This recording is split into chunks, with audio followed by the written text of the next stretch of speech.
धन्यवाद सानाम कोगे धन्यवाद और प्रेस द लॉर्ड तो सानाम कोगे ना सुंदर समय रे प्रभु सानाम आशीर्वाद मा पियाय और नवा अक्तो रे तेहन नवा वीडियो रे विशेष तेहना विषय वस्तु हुयुग कना तो नुया कथा अंजम पे शांति सुख प्रांगत ᱧᱟᱢᱚᱜᱼᱟ तो देलाबन तेहन नवा शांतिराज मिनिस्ट्री तरफ खना अब तेहन बना अंजमा ओकया कथा बन अंजम लेखान अब जीवन रे संसार रे अब शांति सुख प्रांगत बा सुस्थता आरोग्यता मुक्ति अब बन ᱧᱟᱢ दाड़िया तो तेहन अब ओकया कथा बन अंजमा राष्ट्रपति से प्रधानमंत्री से मुख्यमंत्री से कलेक्टर से एसपी से गोड़म हड़ाम से कुमांग से हतम से मारंबा हुड़िया तेज अकया कथा बन आंजमा जहाँ फल तेहन आबना जीवन रे सुख शांति प्रांगत और बेमार आजार खना सुस्थ आरोग्यता बन ᱧᱟᱢ दाड़िया तेलाबन तेहन नवा विषय अब विशेष गुरुत्वपूर्ण कना ओकया कथा बन आंजमा अब निजे बन चिंतया ओकया कथा तेहन बन आंजम लेखान आबना संसार रे आबना घरंज रे आबना शरीर रे आबना सुख शांति प्रांगत और आजार बेमार खना आरोग्यता बन ᱧᱟᱢ दाड़िया तो तेहन इन नवा कथा तेहन अब सनम को बन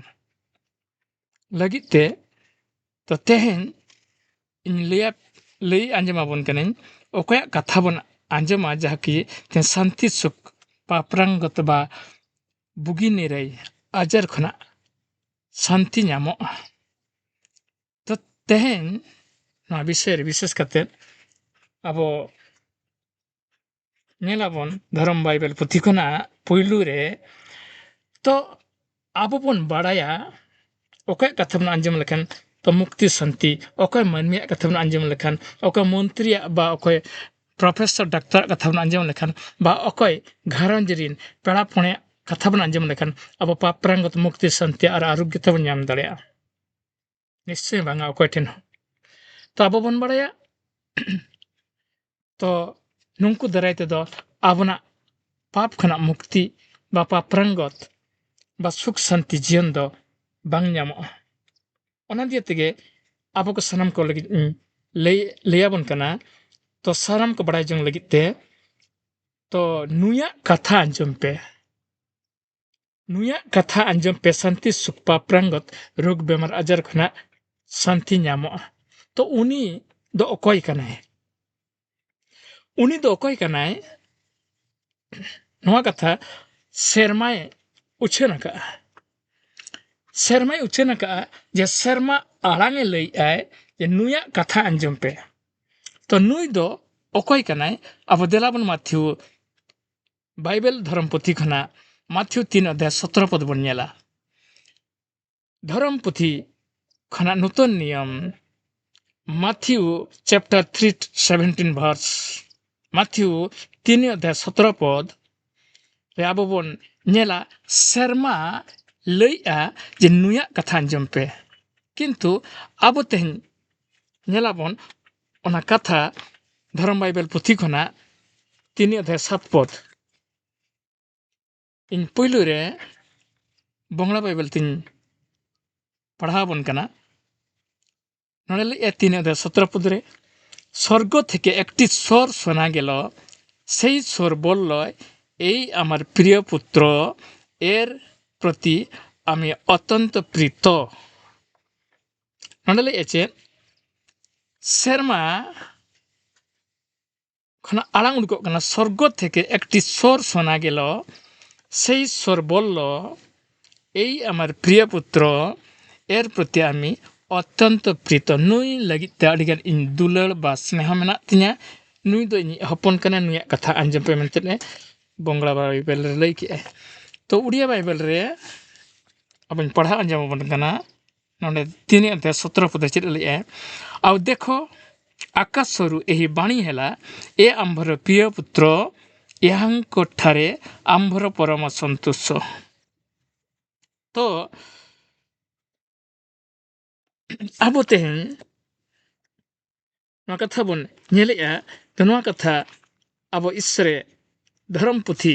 ᱵᱟᱭᱵᱮᱞ ᱠᱷᱚᱱᱟᱜ ᱩল্ᱞᱮᱠᱷ ᱮᱢᱟᱵᱚᱱ ᱠᱟᱱᱟᱭ᱾ ᱛᱚ ᱱᱚᱰᱮ ᱞᱟᱹᱭᱮᱜᱼᱟᱭ, ᱛᱚ ᱱᱩᱭᱟᱜ ᱠᱟᱛᱷᱟ ᱟᱸᱡᱚᱢ ᱯᱮ᱾ ᱟᱵᱚ ᱱᱚᱰᱮ ᱵᱚᱱ ᱧᱮᱞᱮᱜᱼᱟ ᱡᱮ ᱤᱥᱥᱚᱨᱤᱡ ᱦᱚᱯᱚᱱ ᱡᱟᱦᱟᱸ ᱠᱤ ᱤᱥᱥᱚᱨ ᱩᱱᱤ ᱯᱨᱚᱛᱤ ᱠᱷᱩᱥᱤ ᱜᱮᱭᱟᱭ ᱟᱨ ᱩᱱᱤᱭᱟᱜ ᱠᱟᱛᱷᱟ ᱟᱸᱡᱚᱢᱮ ᱞᱟᱹᱭᱮᱜᱼᱟᱭ᱾ ᱛᱚ ᱤᱥᱥᱚᱨᱤᱡ ᱫᱩᱞᱟᱹᱲ ᱵᱟ ᱯᱨᱚভু যিশু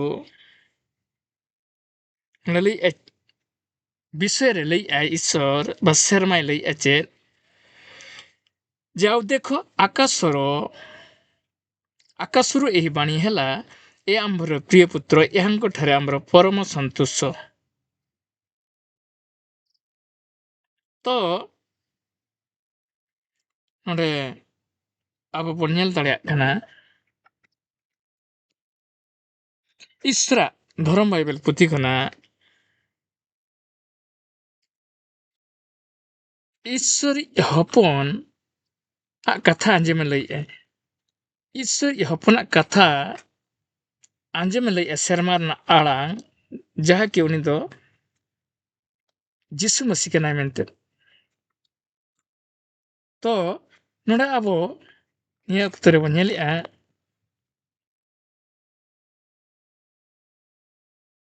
ᱤᱥᱥᱚᱨᱟᱜ ᱚᱱᱟ ᱫᱷᱚᱨᱚᱢ ᱠᱟᱛᱷᱟ, ᱛᱚ ᱩᱱᱤᱭᱟᱜ ᱠᱟᱛᱷᱟ ᱟᱵᱚ ᱢᱟᱹᱱᱢᱤ ᱥᱚᱢᱟᱡᱽ ᱵᱟ ᱢᱟᱹᱱᱢᱤ ᱛᱮᱦᱮᱧ ᱟᱸᱡᱚᱢᱮ ᱞᱟᱹᱭᱮᱜᱼᱟᱭ ᱥᱮᱨᱢᱟ ᱨᱮᱱᱟᱜ ᱟᱲᱟᱝ᱾ ᱥᱮᱨᱢᱟ ᱨᱮᱱᱟᱜ ᱟᱲᱟᱝ ᱩᱱᱤ ᱠᱟᱛᱷᱟ ᱟᱸᱡᱚᱢ ᱞᱮᱠᱷᱟᱱ ᱢᱟᱹᱱᱢᱤ ᱯᱚᱨᱤᱛᱨᱟণ, ᱯᱟᱯᱨᱟᱝᱜᱚᱛ ᱟᱨ ᱥᱟᱱᱛᱤ ᱥᱩᱠ ᱱᱤᱨᱟᱹᱭ ᱧᱟᱢᱚᱜᱼᱟ ᱢᱮᱱᱛᱮ ᱟᱵᱚ ᱟᱨ ᱢᱤᱫᱴᱮᱱ ᱯᱚᱫ ᱵᱚᱱ ᱧᱮᱞᱟ, ଗୀତ ସଂହିତା 1 ଅଧ୍ୟାୟ 7 ପଦ। ମୁଁ ସେଇ ବିଧାନ ପ୍ରଚାର କରିବି, ସଦାପ୍ରଭୁ ମତେ କହିଲେ, ତୁମ୍ଭେ ଆମ୍ଭର ପୁତ୍ର। ତ ᱚᱱᱟ ᱤᱥᱨᱟᱜ ᱫᱷᱚᱨᱚᱢ ᱯᱩᱛᱷᱤ ᱯᱨᱚᱪᱟᱨ ᱞᱟᱹᱜᱤᱫ ᱠᱮᱵᱚᱞ ᱯᱨᱚভᱩ ᱡᱤᱥᱩ ᱫᱷᱟᱹᱨᱛᱤ ᱛᱮ ᱵᱷᱮᱡᱟ ᱠᱮᱫᱮᱭᱟ ᱟᱡ ᱦᱚᱯᱚᱱ ᱨᱩᱯ ᱛᱮ। ᱱᱚᱰᱮ ᱪᱮᱫ ᱮ ᱞᱟᱹᱭᱮᱜᱼᱟᱭ, ମୁଁ ସେହି ବିଧାନ ପ୍ରଚାର କରିବି। ପ୍ରଭୁ ଯୀଶୁ ହଁ ନିଜ ସାକ୍ଷ୍ୟ ଉଲ୍ଲେଖ ଆକାଆय ଯେ ମୁଁ ସେଇ ବିଧାନ ପ୍ରଚାର କରିବି। ᱤᱧᱜᱮ ᱚᱱᱟ ନିୟମ ବା ଶାସ୍ତ୍ର ବା ପବିତ୍ରତା ବା ᱚᱱᱟ ᱠᱟᱛᱷᱟ ᱤᱧ ᱞᱟᱹᱭᱟ। ସଦାପ୍ରଭୁ ମତେ କହିଲେ, ତୁମ୍ଭେ ଆମ୍ଭର ପୁତ୍ର। ସଦାପ୍ରଭୁ ବା ଈଶ୍ୱର ᱞᱟᱹᱭ ᱟᱹᱫᱤᱧᱟᱭ, ᱟᱢᱜᱮ ᱤᱧᱤᱡ ᱦᱚᱯᱚᱱ ᱠᱟᱱᱟᱢ, ᱱᱚᱣᱟ ᱠᱟᱛᱷᱟᱢ ᱞᱟᱹᱭᱟ। ᱛᱚ ᱛᱮᱦᱮᱧ ᱟᱵᱚ ᱱᱤᱭᱟᱹ ᱚᱠᱛᱚ ᱨᱮ ᱟᱵᱚ ᱵᱚᱱ ᱧᱮᱞᱟ, ᱱᱚᱰᱮ ᱠᱷᱚᱱᱟᱜ ᱵᱚᱱ ᱵᱟᱲᱟᱭᱮᱜᱼᱟ ᱤᱥᱥᱚᱨᱤᱡ ᱦᱚᱯᱚᱱ ᱛᱚ ᱦᱩᱠᱩᱢ ᱮᱢ ᱟᱠᱟᱫᱮᱭᱟᱭ, ᱱᱚᱣᱟ ᱫᱷᱟᱹᱨᱛᱤ ᱛᱮ ᱵᱷᱮᱡᱟ ᱠᱮᱫᱮᱭᱟᱭ ᱡᱮ ᱟᱢᱜᱮ ᱱᱚᱣᱟ ᱠᱟᱛᱷᱟᱢ ᱞᱟᱹᱭᱟ। ᱚᱠᱟ ᱠᱟᱛᱷᱟ ᱠᱤ ᱤᱥᱥᱚᱨᱟᱜ ᱵᱤধান ᱠᱟᱛᱷᱟ, ᱱᱤᱭᱚᱢ ᱠᱟᱛᱷᱟ, ᱵᱤধि ᱠᱟᱛᱷᱟ। ᱟᱨ ᱱᱚᱣᱟ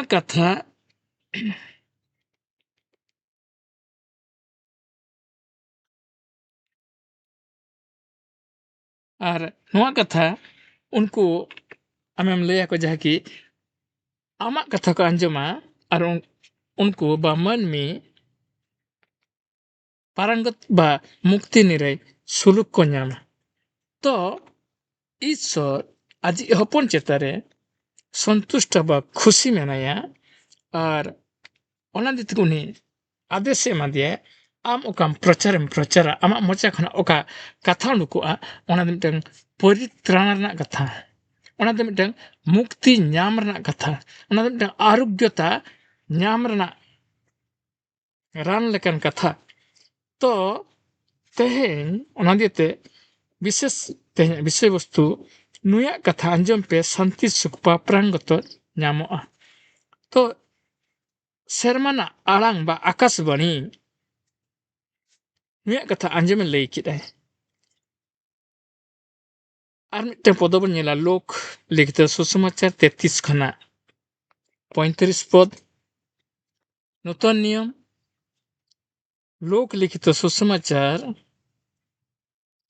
अब नोडे बन नेलेआ 9 अध्याय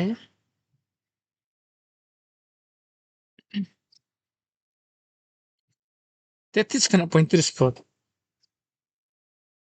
नोडे अब और मिठन ईश्वर अनुग्रह ना कथा अब बन नाम दाड़ेया 33 खना 35 पद नोडे निया अक्तर इन बांग्ला बाइबल तीन पढ़ाया से व्यक्तिरा जखन जिसुर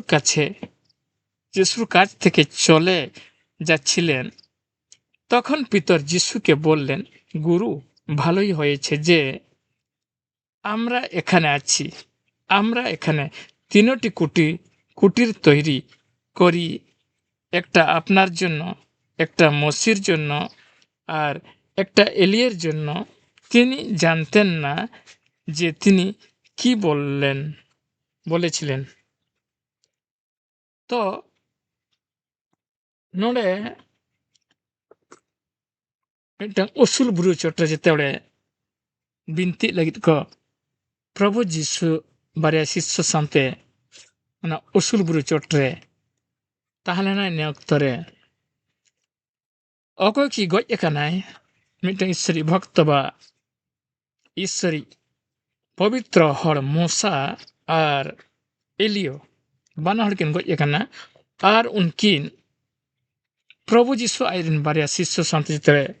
बिनती लगित बुरु चोट्रे राकाब बना उन जखो उनकिन प्रभु जीसु सला गलमरा बा रपड़ किन हेजना अर्थात उनके गज हर काना किन धरती किन गज एकाना किंतु जीवित कते उनकिन प्रभु जीसु सला किन रपड़ कान तहन चेदा तो उनकिन पवित्र हर किन तह केना गज खना आर किन जीवित काना आर सेरमा खना किन आणगोयना इने अक्तरे तो नुई धरती रे उन जखो 12,000 सेरमा लाहार जेतेल प्रभु जीसु धरती रे हड़मो हरतरे ताहे कनाय मनमी रूपरे उन्हीं जखो नुया बिनती अक्तरे ओना बुरु चोट्रे उनकिन सला साक्षात रे नायबा बुरु चोट्रे मूसा और एलियो आणगो काते प्रभु जीसु सांकिन रपड़ कान तहन मेंते आयरन शिष्य को नेल किदा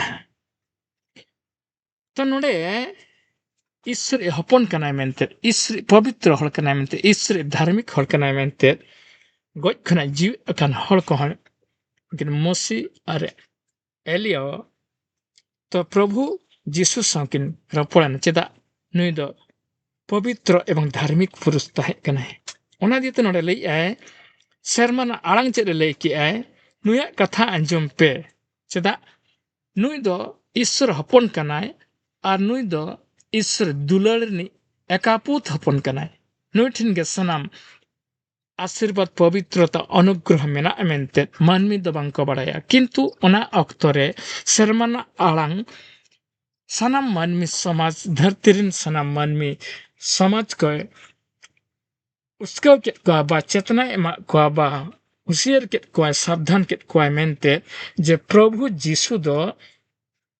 मिटन मानमी दो साधारण मानमी दो बांग कनाय उनी दो ईश्वर हपन ना धरती ते भेजा आकादियाय मानमी को पाप्रांगत मानमी को सुख मानमी को शांति आजार खना मुक्ति लगिते तो उनिया कथा तेहन आंजम एलियाबन कनाय शर्माना आड़ांग किंतु तेहन उनिया कथा जुदी तेहन बाबन आंजमा धरती रे मानमी को राष्ट्रपति प्रधानमंत्री मुख्यमंत्री गवर्नर बा हातम कुमंग मारंग बा हुडिन आयो नुका कथा जुदी चबन आंजमा तार पाप्रांग तो निश्चय बाबन नाम दाड़ेया पाप्रांग तो केवल उनि ठेन मेना अकय की मानमी बाको बाड़ाया किंतु ईश्वर उनको लगिते सुजोग रना ऑप्शन आड़ागा कय प्रभु जीसु तो ᱩᱱᱤᱭᱟᱜ ᱟᱲᱟᱝ ᱛᱮᱦᱮᱧ ᱚᱠᱚᱭ ᱠᱚ ᱟᱸᱡᱚᱢᱟᱠᱚ ᱟᱨ ᱠᱚ ᱯᱟᱹᱛᱭᱟᱹᱜ ᱟᱠᱚ ᱵᱤᱥᱥᱟᱹᱥᱟᱜᱼᱟ ᱟᱨ ᱜᱨᱚᱦᱚᱱᱟᱠᱚ ᱩᱱᱠᱩ ᱜᱮ ᱛᱮᱦᱮᱧ ᱧᱟᱢᱟᱠᱚ ᱥᱟᱱᱛᱤ ᱥᱩᱠ ᱯᱟᱯᱨᱟᱝᱜᱚᱛ ᱫᱚ ᱟᱨ ᱚᱱᱟ ᱵᱟᱠᱠᱚ ᱤᱫᱤ ᱠᱟᱛᱮᱫ ᱱᱚᱰᱮ ᱟᱵᱚ ᱵᱚᱱ ᱛᱮᱦᱮᱧ ᱵᱚᱱ ᱧᱮᱞᱮᱜᱼᱟ ᱩᱱᱤ ᱫᱚ ᱚᱠᱚᱭ ᱠᱟᱱᱟᱭ? ᱩᱱᱤ ᱫᱚ ᱦᱩᱭᱩᱜ ᱠᱟᱱᱟᱭ ᱤᱥᱥᱚᱨ ᱦᱚᱯᱚᱱ। ᱟᱵᱚ ᱡᱮତେବେଳେ গীତ ᱥᱚᱝᱜীতা বা সাম সঙ্গীত 2 অধ্যায় 4 পদ বন নেলা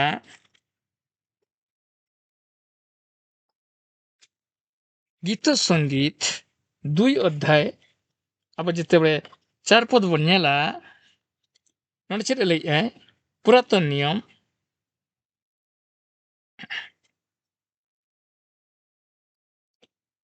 যে স্বর্গরে উপবিষ্ট ସେ ହସିବେ ପ୍ରଭୁ ସେମାନଙ୍କୁ ପରିହାସ କରିବେ। ତ ଗୀତ ସଙ୍ଗୀତ 2 ଅଧ୍ୟାୟ 7 ପଦ ସରି ମୁଁ ସେହି ବିଧାନ ପ୍ରଚାର କରିବି ସଦାପ୍ରଭୁ ମୋତେ କହିଲେ ତୁମ୍ଭେ ଆମ୍ଭର ପୁତ୍ର। ନୂଆ କଥା ବନ ନେଲ କିରେ ତ ଗୀତ ସଙ୍ଗୀତା 2 ଅଧ୍ୟାୟ 7 ପଦ ସାମ ସଙ୍ଗୀତ chapter 2 verse 7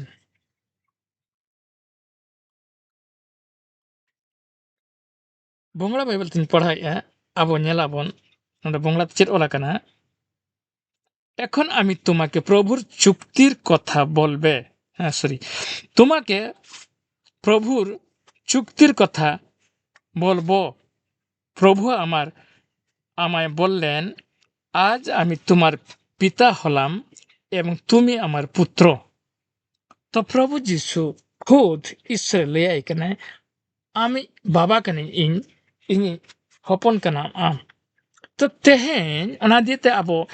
ঈশ্বর হপন ᱫᱚ ᱚᱠᱚᱭ ᱠᱟᱱᱟᱭ ᱫᱷᱟᱹᱨᱛᱤ ᱨᱮ ᱛᱟᱦᱮᱱ ᱚᱠᱛᱚ ᱨᱮᱦᱚᱸ ᱢᱟᱹᱱᱢᱤ ᱵᱟᱝᱠᱚ ᱵᱟᱲᱟᱭ ᱞᱮᱫᱮᱛᱮ आशीर्वाद आगू कते हेज लेना उनी प्रभु जीसु बाको स्वीकार लेदेते बाको पतिया देते को मानमी अभिशाप को अभिशप्तयना अर्थात ईश्वर हुकुम केवल मानमी को लगे मिटन मुक्ति बा निरय शांति ना सुजुग किंतु ना सुजुग बा ओना निरय बांको ठिकल बांको ठौकले ते मानमी को अभिशाप को अभिशप्तयना ईश्वर व्यवस्था ईश्वर पवित्रता अस्वीकार बांगपतियो दराइते मन में तेन अभिशप्तयना को तो ओनाते शर्मन आड़ांग खुला खुली ओना अक्तर लई आय और तेहन धर्म पुथि छपा आकना जेमन अब नवा कथा बन दिसे और बन पाप्रांगत सुख शांति बन ᱧᱟᱢᱟ उनी हिलो शर्मन आड़ांगे लई आय प्रभु जीसु परिचय जे उन ईश्वर हपन कनाय नुया कथा अंजम पे आपे शांति सुख पे ᱧᱟᱢᱟ तेहन ना धरती जगत रे हलमा हरते प्रभु जीसु बनो या उनिया खदाव कन सनत कथा आबो तेहन बन नेल तेहन जदि उना सनत कथा रे बन पतिया बा विश्वास बन बा ग्रहण आबन तार प्रभु जीसु बन ग्रहण कना बा ईश्वर हपन बन ग्रहण कना मेनते आबन जीवन रे सुख शांति निरय पापरांगत आंगना तेहन आबो बन नेल और मिटन पद लूक लिखित सुसमाचार 26 खना 35 पद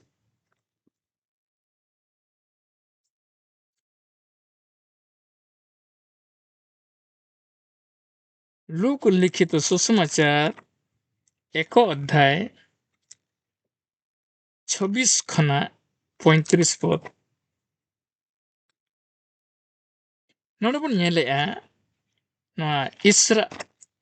सनत बा मानमी को मुक्ति पाप्रांगतना कथा तेहन नोडे बन नेलेआ अबो लूक लिखित सुसमाचार नूतन नियम 1 अध्याय 26 खना 35 पद नोडे लई आचे अब नोडे बन नेलेआ उड़िया बाइबल ते पुलुरिन पढ़ाया 26 ᱠᱷᱚᱱᱟᱜ 35 ᱯᱚᱫ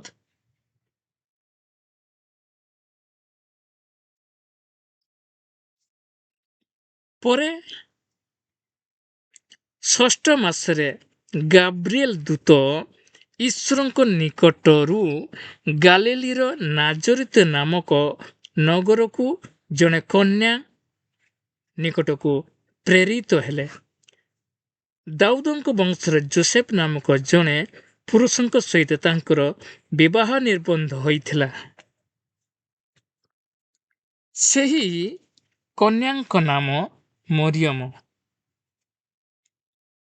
ସେ ଗୃହରେ ପ୍ରବେଶ କରି ତାଙ୍କ ନିକଟକୁ ଆସି କହିଲେ, ଆଗ ଅନୁଗ୍ରହ ପାତ୍ରୀ, ତୁମ୍ଭର ମଙ୍ଗଳ ହେଉ, ପ୍ରଭୁ ତୁମ୍ଭର ସହବର୍ତ୍ତୀ। କିନ୍ତୁ ସେ ଏହି ବାକ୍ୟରେ ଅତିଶୟ ଉଦ୍ବିଗ୍ନ ହୋଇ ଏହା କି ପ୍ରକାର ସମ୍ଭାଷଣ ବୋଲି ମନରେ ଆନ୍ଦୋଳନ କରିବାକୁ ଲାଗିଲେ। ସେଥିରେ ଦୂତ ତାଙ୍କୁ କହିଲେ, ଆଗ ମରିୟମ, ଭୟ କର ନାହିଁ, କାରଣ ତୁମେ ଈଶ୍ୱରଙ୍କ ଛାମୁରେ ଅନୁଗ୍ରହ ପ୍ରାପ୍ତ ହୋଇଅଛ। ଆଉ ଦେଖ, ତୁମ୍ଭେ ଗର୍ଭଧାରଣ କରି ଗୋଟିଏ ପୁତ୍ର ପ୍ରସବ କରିବ ଓ ତାହାଙ୍କ ନାମ ଯୀଶୁ ଦେବ। ସେ ମହାନ ହେବେ ଓ ପରାତ୍ପରଙ୍କ ପୁତ୍ର ବୋଲି ଖ୍ୟାତ ହେବେ। ପ୍ରଭୁ ଈଶ୍ୱର ତାଙ୍କୁ ତାହାଙ୍କ ପିତା ଦାଉଦଙ୍କ ସିଂହାସନ ଦାନ କରିବେ। ସେ ଯାକୋବଙ୍କ ବଂଶ ଉପରେ ଯୁଗେ ଯୁଗେ ରାଜତ୍ୱ କରିବେ, ପୁଣି ତାହାଙ୍କ ରାଜ୍ୟର ଶେଷ ହେବ ନାହିଁ। କିନ୍ତୁ ମରିୟମ ଦୂତଙ୍କୁ କହିଲେ, ଏହା କିପରି ହେବ? ମୁଁ ତ ପୁରୁଷଙ୍କୁ ଜାଣେ ନାହିଁ। ଦୂତ ତାଙ୍କୁ ଉତ୍ତର ଦେଲେ, ପବିତ୍ର ଆତ୍ମା ତୁମ୍ଭ ଉପରେ ଆବରଣ କରିବେ ଓ ପରାତ୍ପର ଶକ୍ତି ତୁମ୍ଭକୁ ଆବରିବ। ଏଣୁ ଯେ ଜାତ ହେବେ ସେ ପବିତ୍ର ଓ ଈଶ୍ୱରଙ୍କ पुत्र ବୋଲି ଖ୍ୟାତ ହେବେ। अब नोडे उड़िया बाइबल ते उन्याल किया प्रभु जीसु बा जीसु तो मिटे मामूली हर दो बाय ताही कना नोडे मिटे पवित्र आत्मा तो उन्या जन्म होयन तया पवित्र आत्मा सनत आत्मा ते जन्म ना आर नोडे चिरे लइया 35 पद बो नेल किया नोडे लइया चे उन द पवित्र आर ईश्वरी हपन मेंतरे गुण ईश्वरी हपन कनाय आर उन द पवित्र कनाय तो पवित्र आर ईश्वरी हपन द ओकय कना कमते धरती मनमी नवा बिसर अज्ञान को ताहे कना बाबांग को बड़ाले तो पारंगत बा प्रांगत बा मुक्ति निरय सुख और बेमार आजार खना सनाम दिन लगे सुस्थता दो चिकित्सा को न्यामा मिनते बांग को बड़ाले तो ना आड़ंगते प्रभु दया मनमी समाज लगिते आयरिन सृष्टि रिन मनमी लगिते ना दिएते शर्मा खना आड़ंग उछन की आय और ओना आड़ंग ओकर पतियों विश्वास ने ग्रहण किया उनगे पारंगत मुक्ति और निरय नेल के आय तो तेहन ओना दिगे धर्म जीवन पुत्र ओना कथा खोदाव कना ओना कथा सत्यता पवित्रता दराइते अब तेहन मनमी समाज सुख निरय शांति आनंद और पाप्रांगत पुण्याम दरे तो नोडे बन नेल किदा उनिया जन्मन विवरण चेल कते हुइना जहां जन्मन विवरण मनमी कोआ दो जन्मन विवरण शर्मारिन दूध दो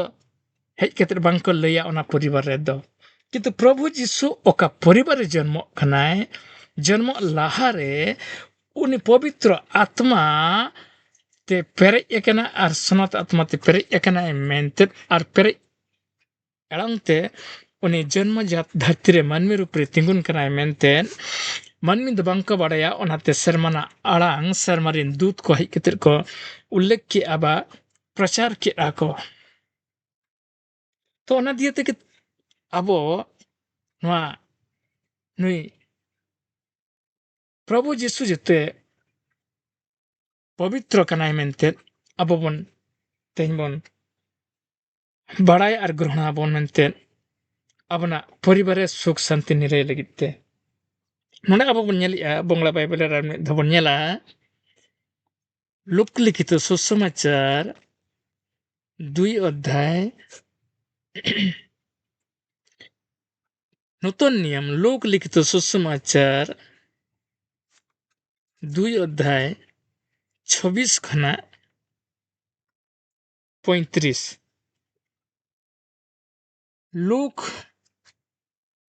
Luka chapter 2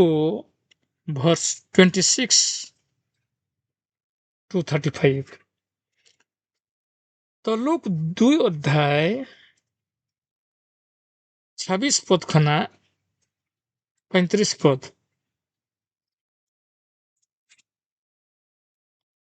इनोडे बंगला बाइबल तीन पढ़ाया नले पवित्र आत्मार माध्यमे तार काছে একথা প্রকাশ করা হয়েছিল যে প্রভু খ্রিস্টকে না দেখা পর্যন্ত তার মৃত্যু হবে না। আচ্ছা, পবিত্র আত্মায় প্রেরণায় তিনি সেদিন মন্দিরে লুক লিখিত আচ্ছা अब लूक लिखित 26 पद 2 अध्याय सॉरी 1 अध्याय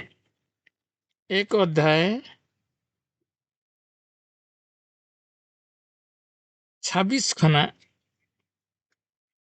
35 लूक चैप्टर 1 verse 26 to 35 26 खना 35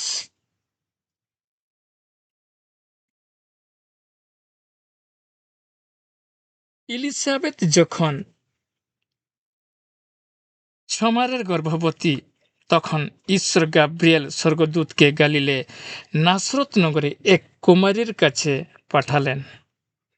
সেই কুমারী ছিলেন যোসেফ নামে এক ব্যক্তির বাগদত্তা। যোসেফ ছিলেন রাজা দাউদের বংশধর, আর যে কুমারীর কাছে তাকে পাঠানো হয়েছিল তার নাম মরিয়ম। গাব্রিয়েল মরিয়মের কাছে এসে বললেন, তোমার মঙ্গল হোক, প্রভু তোমার প্রতি মুখ তুলে চেয়েছেন, তিনি তোমার সঙ্গে আছেন। এই কথা শুনে মরিয়ম খুবই বিচলিত ও অবাক হয়ে ভাবতে লাগলেন, এ কেমন শুভেচ্ছা।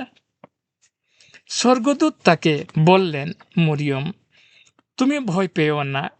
কারণ ঈশ্বর তোমার উপরে সন্তুষ্ট হয়েছেন। শুনো, তুমি গর্ভবতী হবে আর তোমার এক পুত্র সন্তান হবে, তুমি তার নাম রাখবে যিশু। তিনি হবেন মহান, তাকে পরমেশ্বরের পুত্র বলা হবে, আর প্রভু ঈশ্বর তার পিতৃপুরুষ রাজা দাউদের সিংহাসনে তাকে দেবেন। তিনি যাকবের বংশের লোকদের উপরে চিরকাল রাজত্ব করবেন, তার রাজ্যদের কখনো শেষ হবে না। ᱟᱵᱚ ᱱᱚᱰᱮ ᱵᱚᱱ ᱧᱮᱞ ᱠᱮᱫᱼᱟ ᱵᱟᱝᱞᱟ ᱵᱟᱭᱵᱮᱞ ᱨᱮᱦᱚᱸ ᱛᱚ ᱮᱸᱜᱟᱛ ᱢᱚᱨᱤᱭᱚᱢ ᱴᱷᱮᱱ ᱥᱚᱨᱜᱚ ᱨᱤᱱᱤᱡ ᱫᱩᱛᱚ ᱥᱚᱭᱚᱝ ᱱᱚᱣᱟ ᱫᱷᱟᱹᱨᱛᱤ ᱢᱤᱨᱛᱤᱠᱟᱛᱮ ᱦᱮᱡ ᱠᱟᱛᱮ ᱟᱡᱟᱜ ᱚᱲᱟᱜ ᱨᱮ ᱱᱚᱣᱟ ᱠᱷᱚᱵᱚᱨ ᱵᱟ सुंदर समाचार लैया दिया है जे मानवी को पाप्रांगति बा मानवी को सुख शांति निरय नाम रना मिटन डहार बा मिटन खबर लैया कोय। तो अब तेज नोडे बन नेल दड़ेया कना नुया कथा आंजम पे शांति सुख पाप्रांगत ᱧᱟᱢᱚᱜᱼᱟ। तो बन नेल के दिया नुई दो अकॉय कना उनी दो ईश्वर हपन कना उनी दो प्रभु यीशु मसीह कना उनिया कथा तेहन आंजम लगती कना और उनिया कथा बन आंजम लेखन तेहन मानवी समाज मानविया परिवार घरंज रे सुख शांति पाप्रांगत ᱧᱟᱢᱚᱜᱼᱟ। अब नोडे आर मिटे पॉइंट बन नेला चेत कर बन बड़ाया नुई होड़गे अब उद्धार दड़िया बना चेत कर बन ठिकया बा चेत कर बन बुटाआ जे नुई जिसु गे मानवी को उद्धार पाप्रांगत मुक्ति और सुख शांति एम दड़िया को मेनते चिकते बन बड़ाया मानवी तेन धर्म बाय बड़ाया शास्त्र बाय बड़ाया ईश्वर नियम विधि बाय बड़ाया तो ओना दिए तेगे नवा पॉइंट उल्लेख ते हुयुक कना तेहन जे चिकते बन बड़ाया नुई जिसु गे अबो उद्धार शांति सुख पाप्रांगत एम दड़िया बनाए आदो चेद हां धरती ऑप्शन बचुनी की डाक्टर ओझा एमन तेमन जे मानमिया ज्ञान तक बड़ाया उनको चिके शांति सुख पाप्रांगत बाको एम दड़िया तो मेनखान नोआ कथा ओना दिएते उल्लेख कना ओना कथा धर्म पुथी लई बुटा बन कना जे नुई जिसु जे उद्धार बना मेनते चिकते बन बड़ाया चेद करे बन कन्फर्म ओना लगिते अब किछि बाक्य इन अब सनम को सामना रे उल्लेख अब धर्म पुथी खना बन नेला जे चिकते मन कन्फर्म जे नुई जिसु गे अब उद्धार दड़िया बना शांति एम दड़िया बनाए और मुक्ति एम दड़िया बनाए नोड़े शास्त्र लई धर्म पुथी बाइबल लई जे ईश्वर आज हपन सानाम अधिकार बा सानाम किछि शक्ति पवित्रता अनुग्रह अभिषेक मुक्ति पाप क्षमा अधिकार सानामे चाला का दिया है अब नोडे बन नेलिया जिसु मन गुनाह लेखन मनाव लेखन विश्वास लेखन चेद ᱧᱟᱢᱚᱜᱼᱟ बा चिकते बन बड़ाया नुई जिसु मानमी समाज बा मानमी को उद्धार दड़ाया को तेलाबन नतन नियम अब नोडे बन नेला जोहन लिखित सुसमाचार 4 अध्याय 35 पद जोहन लिखित सुसमाचार नोडे बन नेला 4 अध्याय 35 पद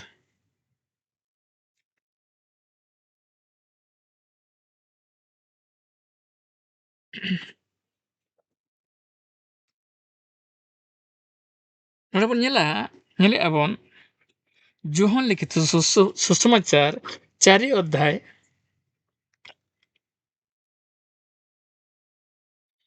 35 पद नोडे चेद लई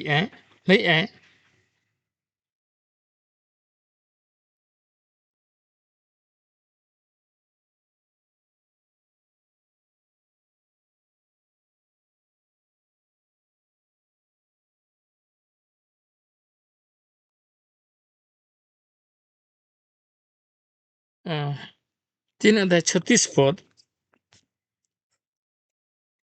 अब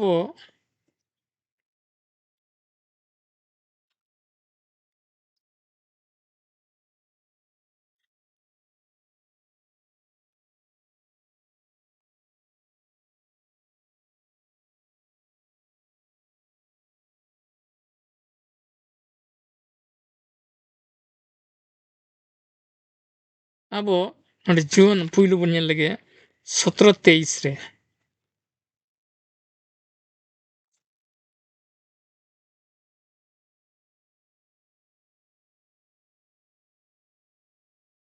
लई ईश्वर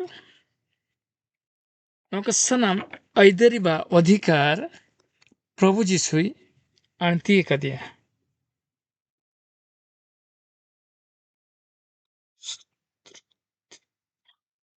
लई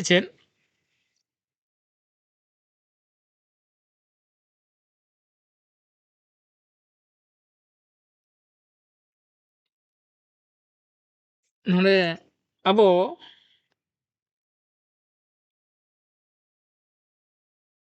जोहन 3 अध्याय 36 पद बन नेल लगे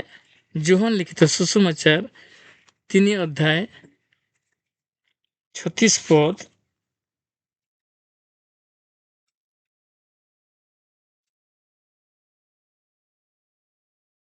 नोडे लई जे पुत्रन को ठारे विश्वास करे से अनंत जीवन प्राप्त होइछि मात्र जे पुत्रन को अमान्य करे से जीवन देखिब नाही किंतु से ईश्वर को क्रोधर पात्र होई रही थाए। तो नोडे अब मिट्टा पद बन नेलिया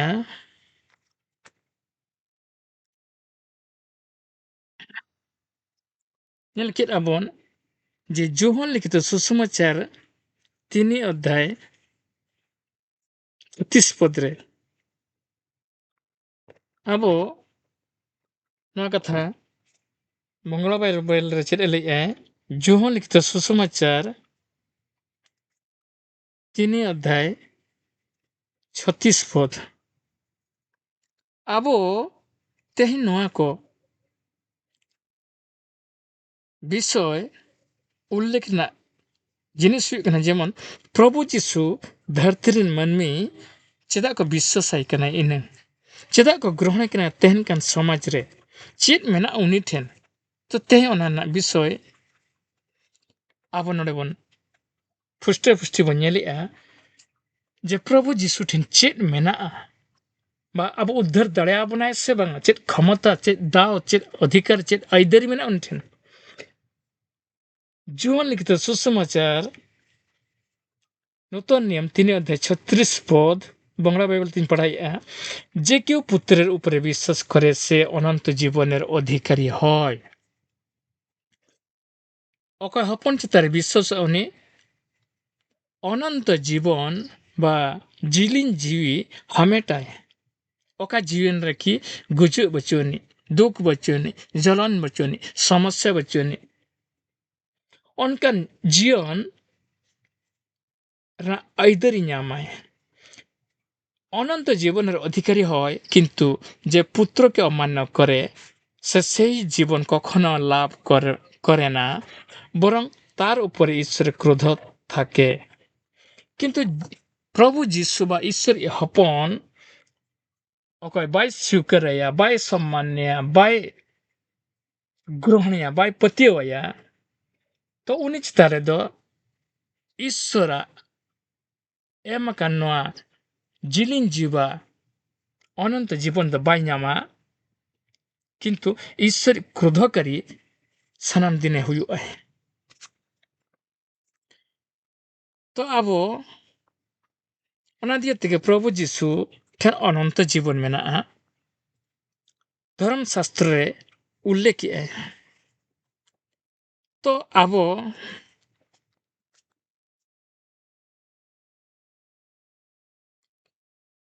नोडे आर मिटेन जून 17 अध्याय 23 पद रे बनेला जोहन लिखित सुसमाचार 17 अध्याय 23 पद रे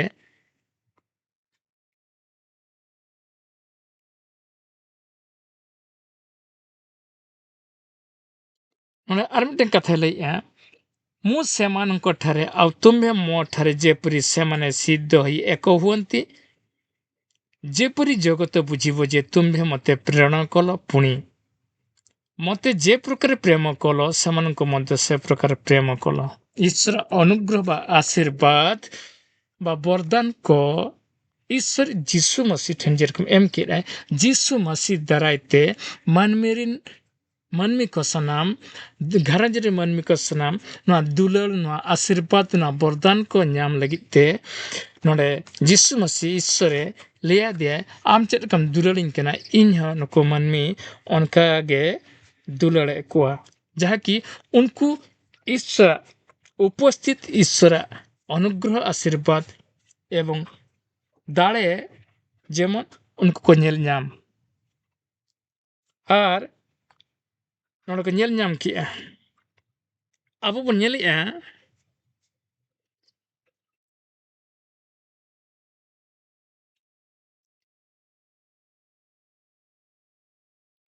ना 23 पद बन नेल किया जोहन लिखित सुसमाचार 17 अध्याय 23 पद नोडे आर मिटे पद बन नेला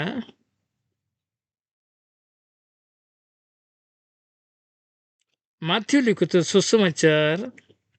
9 अध्याय 2 खना 6 पद एवं द्वितीय पीतर 1 अध्याय 3-4 पद तो नोडे ᱟᱵᱚ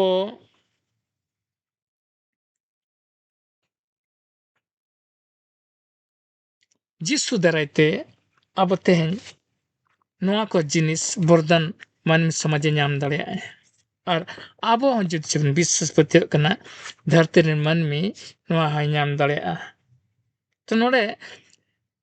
ᱛᱨᱟणᱠᱚর্তা ᱠᱟᱱᱟᱭ ᱱᱩᱭ ᱫᱚ उद्धारकर्ता कनाय पाप्रांगतिक कनाय प्रभु जीसु मसीह दो नवा अधिकारे ईश्वर उनी एमा कदिया अब जदि लोक लिखित सुसमाचार 2 अध्याय 10 और 11 पद बन नेला लोक लिखित सुसमाचार 2 अध्याय 10 और 11 पद अब नोड बन नेलिया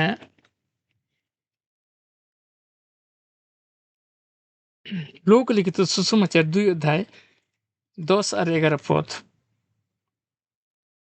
ସେଥିରେ ଦୂତ ସେମାନଙ୍କୁ କହିଲେ ଭୟ କର ନାହିଁ ଦେଖ ମୁଁ ସମସ୍ତ ଲୋକଙ୍କର ଅତ୍ୟନ୍ତ ଆନନ୍ଦଜନକ ସୁସମାଚାର ତୁମ୍ଭମାନଙ୍କୁ ଜଣାଉଅଛି କାରଣ ଆଜି ଦାଉଦଙ୍କ ନଗରରେ ତୁମମାନଙ୍କ ନିମନ୍ତେ ତ୍ରାଣକର୍ତ୍ତା ଜନ୍ମଗ୍ରହଣ କରିଅଛନ୍ତି ସେ ଖ୍ରୀଷ୍ଟ ପ୍ରଭୁ ତ शर्मारिन दूत बा ईश्वर भेजा का दूत को सनाम धरती मानवी को न सुसमाचार बा संवाद मानवी को चिकते शांति सुख निरय बा अनंत जीवन बा जिलिन जीवनामरिन आइदरी को हमेट दाड़े अनुआ लगिते नोड़े स्वर्गनी दूतो चिरे लई 10 पदरे लोक लिखित सुसमाचार 2:10 पदरे चिरे लई अब बन्नेलिया ସେଥିରେ ଦୂତ ସେମାନଙ୍କୁ କହିଲେ ଭୟ କର ନାହିଁ ଦେଖ ମୁଁ ସମସ୍ତ ଲୋକଙ୍କର ଅତ୍ୟନ୍ତ ଆନନ୍ଦଜନକ ସୁସମାଚାର ତୁମମାନଙ୍କୁ ଜଣାଉଛି सनाम धरती मानवी को रस्कनाक बेवरा बा खबर बा मेसेज इन एमा को लगी तेसर माखना इन आंगो कना चेत खबर जे नुई जीसु ख्रीष्ट द त्राणकर्ता कनाय तेणु नुई आपे सेवा पे नुई आपे ठिके पे और ग्रहण पे नुई ईश्वरी पवित्र भेजा कन हपन उद्धारकर्ता और मिटे पद बन नेला लोक लिखित सुसमाचार 2:14 पद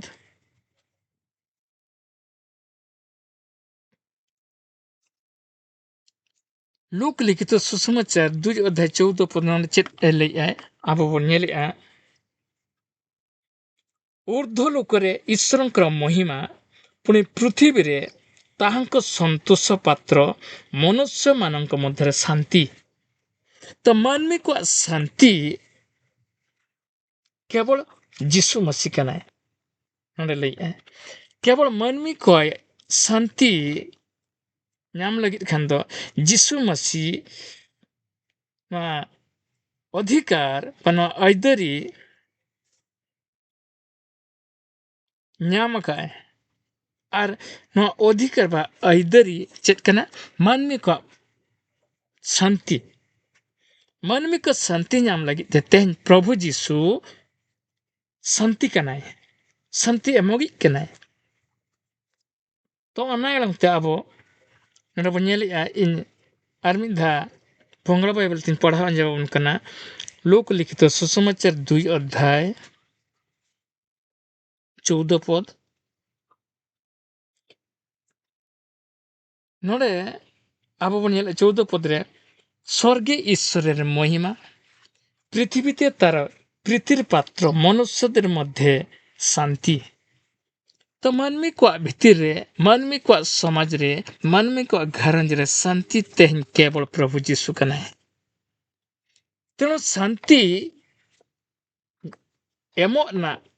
आइदरी प्रभु जीसु कना है नोड़े बन्नेल क्या मानवी को पाप्रांगत बा परित्राण जिलिन जीव ᱧᱟᱢ ᱨᱮᱱᱤ प्रभु जीसु कना है तो मानवी उनी जीसु दरेते शांति को ᱧᱟᱢᱟ पाप्रांगत को ᱧᱟᱢᱟ और नोड़े बुगी निरय सुस्थता को ᱧᱟᱢᱟ केवल जीसु कना है उन्हें उनी ठिन जहां विश्वासआय बा ग्रहण बा पतियोआय उनी नोआ को वरदान ᱧᱟᱢᱟᱭ ओना दिए तेगा अब तेहनी बन नोआ आइदर को ᱧᱟᱢ का तो पॉइंट रे अब नेल के चेत कर बन बड़ाय नुई अब उद्धार दले बनाय मेनते किंतु तेहनी अब नेलया स्वयं धर्म पुथी बा पवित्र शास्त्र प्रचार उल्लेख आय मेनते जे जिसु जहां जे पतियो नि नोआ को जिनिस नोआ को वरदान नोआ शांति सुख निरय अनंत जीवन ᱧᱟᱢᱟय आर ओकोय बाय पतियोया उनी दो नोआ को दो बाय ᱧᱟᱢ दाड़िया दा अब बन नेल किदे दा अब बाकर बन नेल किदे जे जिसु ओका पतियोया उनी को नोआ को वरदान ᱧᱟᱢ दा जिसु ओका बाय पतियोया बाय ग्रहणया बाय गुणया उन नोआ को जिनिस दो बाय ᱧाम दाड़ा किंतु ईश्वरी क्रोध रिनी हॉल सनाम दिन गे हुई को आय बा हुयु आय उनी तेणु नोडे अब बन नेल किया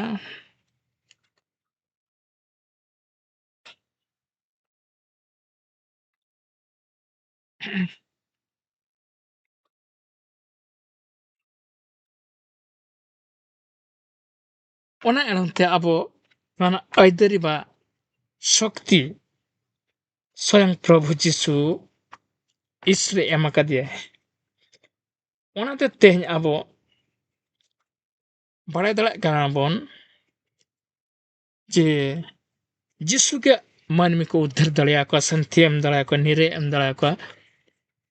भूत बेमार जलन खना रक्षा दड़िया को आय मेनते तो अब आर नोआ कथा जुदि जबन विश्वास आर ग्रहण आबन तार ना को वरदान को मानवी ते ᱧᱟᱢ दड़िया कना तो नुई कना उनी ओना दिएते अब तेज उनिया कथा आंजम लगती कन ताबोना उनिया कथा पतियो लगती कन ताबोना गुण लगती कन ताबोना जाके अपना घरंज रे शांति सुख निरय और पापरांगत ᱧᱟᱢ ना लगती कना नोडे आरहा उनी चेत आइदरी बाद शक्ति ᱧᱟᱢ का है अब हमने जला माथ्यू 8 अध्याय 5 खना 13 पद माथ्यू लिखित सुसमाचार नूतन नियम माथ्यू लिखित सुसमाचार 8 अध्याय अब 13 पद नोडे बन नेलिया चेत शक्ति ᱧᱟᱢ का आरहा जाके अब उनी बन पतियो आय खान अब नितो ना घरंज रे बा संसार रे अब नोआ को वरदान बन ᱧᱟᱢ दाड़िया अब माथ्यू लिखित सुसमाचार रे 8 अध्याय माथ्यू चैप्टर 88 verse 13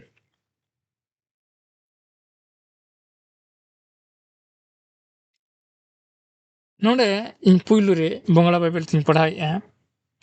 एरपर जिसु से शतपति के बोलेन जाओ तुमी जेमन विश्वास करे छ तेमनी होक आर से ही मुहूर्ते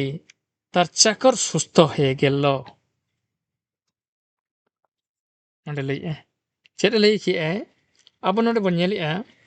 एरपर जिसु से शतपति के बोलेन उन मिलिटरी कमांडर कना अकोय जाके उन अंडर हजार हजार सैन्य मेना कोआ उनी मिट चाकर तो असुस्थ गे ताहे कना आर उनी जलन उनिया बेमार नंकन बड़ी ते चलायना जाके गुजुर सेन ओना अक्तर उनी शतपति बा उनी कमांडर हे केते प्रभु जिसु ठने छेटेरना आरे लई के जेना आजी चाकर असुस्थता कथा और जिसु उनी कमांडर बा शतपति ले आय कना चे 13 अध्याय 8 अध्याय माथ्यू लिखित सुसमाचार 8 अध्याय 13 पद बन नेले चे एरपर जिसु से शतपति की बोलेन जाओ से शतपति की बोलेन जाओ तुमी जेमन विश्वास करे छ तेमनी होक आर से मुहूर्ते तार चाकर सुस्थ हो गेल नोडे बन नेले जेरकम उनी सतपति ᱫᱚ ᱡᱤᱥᱩ ᱫᱚ ᱪᱮᱫ ᱦᱚᱸ ᱨᱟᱱ ᱵᱟ ᱤᱧᱡᱮᱠᱥᱚᱱ ᱵᱟ ᱥᱮᱞᱟইᱱ ᱫᱚ ᱵᱟᱭ ᱮᱢ ᱵᱷᱮᱡᱟ ᱟᱠᱟᱫᱮᱭᱟ ᱟᱡᱤᱡ ᱪᱟᱠᱚᱨ ᱥᱩᱥᱛᱷᱚᱜ ᱞᱟᱹᱜᱤᱫ ᱛᱮᱫᱚ ᱠᱮᱵᱚᱞ ᱪᱮᱫ ᱮᱢ ᱵᱷᱮᱡᱟ ᱟᱫᱮᱭᱟᱭ ᱟᱡᱟᱜ ᱢᱚᱪᱟ ᱨᱮᱱᱟᱜ ᱥᱚᱠᱛᱤ ᱵᱟ ᱯᱟᱣᱟᱨ ᱚᱠᱟ ᱢᱚᱪᱟ ᱨᱮᱱᱟᱜ ᱥᱚᱠᱛᱤ ᱵᱟ ᱯᱟᱣᱟর ᱫᱟᱨᱟᱭᱛᱮ उनी चाकर सुस्थयेनाय धर्म पुथी लैए चेद लैए एरपर जीशु से शतपति के बोलें जाओ तुम जेमन विश्वास करेछ तेमनी होक और सेई मुहूर्ते तार चाकर सुस्थ हईल तो प्रभु जीशु ठेन ओकालकाय विश्वास ना ओना एड़ांगते नोंडे लैए चेद आम चेदकाम विश्वास सकना तिनंग गहिरम विश्वास सकना तिनंग इन उनी कनेñ मेनते बा आजार खना बुगी दाड़ियाना शक्ति इनठेन मेना मेनते आम जिते बड़े विश्वासना तो उनकान विश्वास अनुसारे चला में दू और आमी चक्कर सुस्थ होकना और चलायना नेल किदे सुस्थ होकना तो नोडे आबो नोआ कथा बो नेलिया बाइबल रे उड़िया बाइबल रे तो पढ़ावा माथ्यू लिखित सुसमाचार 8 अध्याय 5 खना 13 पद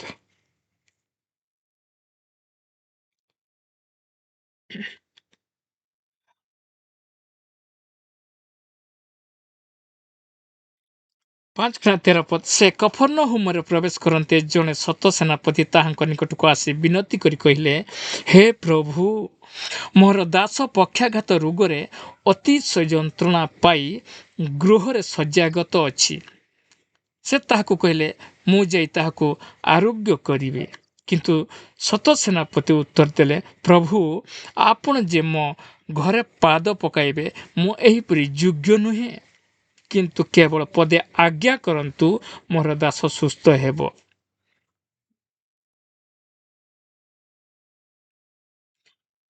माने लैकि लेखरे पदे आम आदेश बन्या आज्ञा बन्या आमा मोचा ते लई में जे इन दासे बानी चाकर सुस्थ मेनते आर उनी सत सेनापति ओड़ा तिदम चलायनाय अपन 13 पद बन नेलिया 13 पद ते बन नेलिया आउ जीशु सत सेनापति की कहले जाओ तुम्बे जेपरि विश्वास करियछ तुम प्रति सेपरि घटू सही दंडरे दासटी सुस्थ हैला नोडे 3 रे जीशु उनी सत सेनापति बा कमांडर लय का दे जे चला में दू ओड़ाते और सुस्थ हकाना आमी दास और ओना अक्तरे उनी जे तुम ओड़ा दे चलायना और नेल के दे आज दास सुस्थ गया तो प्रभु जीशु उनको कुले के आयरिन आयरिन और दास दसी को दे 3 रे सुस्थ है ना ओका टाइम रे कि जीशु लई लिया चला में दू आमी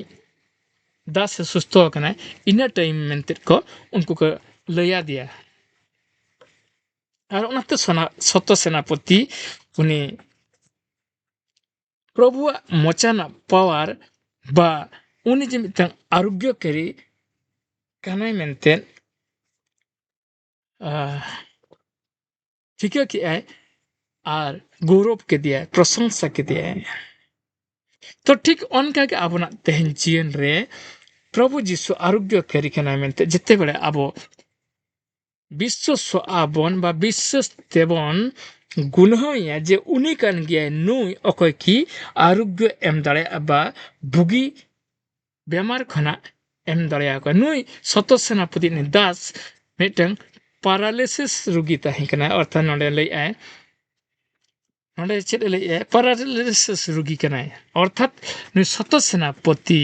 उनी चाकर पक्षाघाती मेंते नोडे उल्लेख कना अर्थात पैरालिसिस रोगी कना तो आबते है नोडे बड़ाय दाड़ा कना जे एकमात्र रोग बा बेमार खना वरदान बा शक्ति आरोग्य लगे नाम का केवल प्रभु जीशु तेहन ओना दियते ना धरती रिन सनम जाति सनम वंश सनम गोष्ठी तेन जीशु तायन को दुलका अकय दो शांति नाम लगी अकय दो प्रांगति नाम लगी अकय दो अनंत जीवन नाम लगी अकय दो बेमार खना आजार खना सुस्थता नाम लगी ते तो तेहेन ना समाज संसार रे इनंग ख्रिस्टियन प्रति ताड़ना हुयुग कना सुद्धा उनको को दुल का केवल आको व्यक्तिगत जीवन रे आको पारिवारिक जीवन रे लगती में ना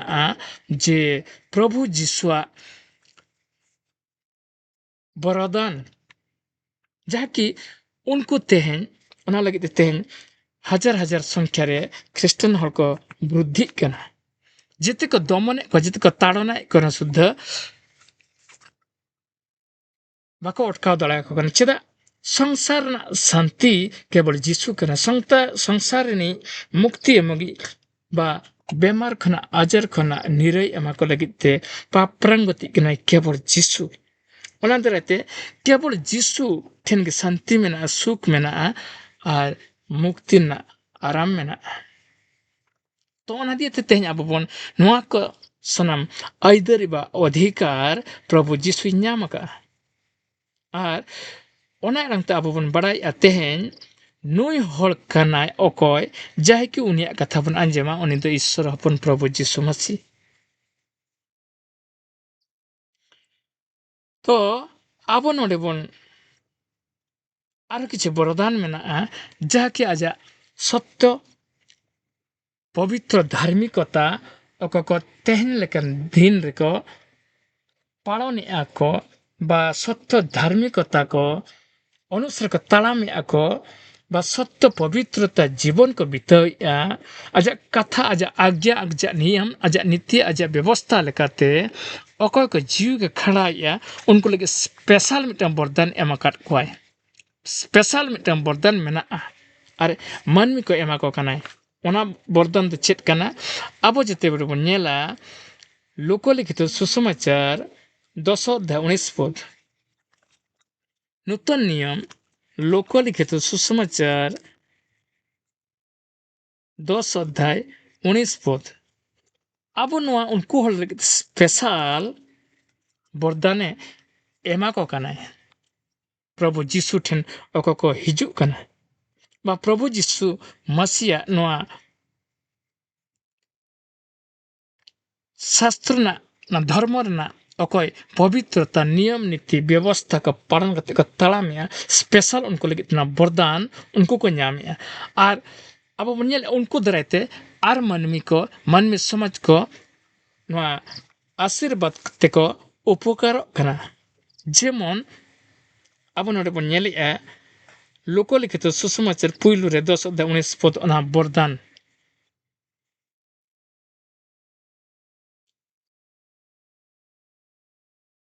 लुक 10 एर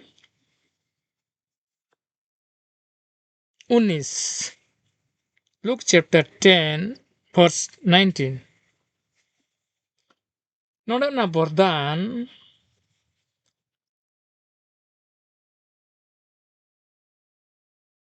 अब बन नेलिया तो नित धबी प्रत्यय मानक कना मानमी नोआ कोड़ी जुग रे नित धबी ओना शक्ति बा वरदान मानमी को न्यामी आर को नेलिया को नोडे 19 पद रे बन पढ़ाया 10 अध्याय लुकेर 10 एर 19 सुनो साप ओ बिच्छू के पाए दलबार क्षमता आमी तुम्हादेर दिएछि আর তোমাদের শত্রুর সমস্ত শক্তির উপরে ক্ষমতা আমি তোমাদের দিয়েছি কোনো কিছুই তোমাদের ক্ষতি করতে পারবে না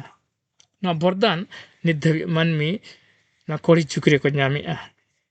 और चेत लिया प्रभु जीसु स्वयं एमा कोय ना वरदान चेत लिया को कनाय अब आर मिद धम पढ़ावा सुनो साप और बिच्छे के पाए दलबार क्षमता आमी तुम्हादेर दिएछि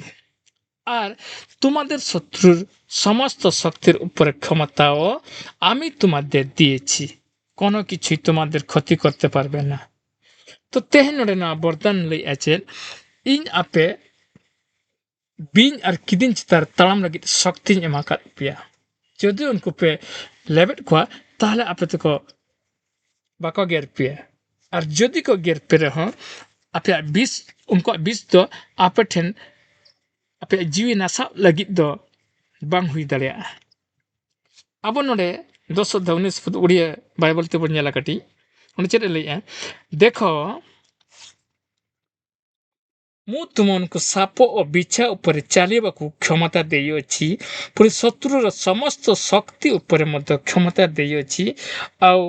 କିଛି କୌଣସି ପ୍ରକାର ତୁମ୍ଭେମାନଙ୍କର କ୍ଷତି କରିବ ନାହିଁ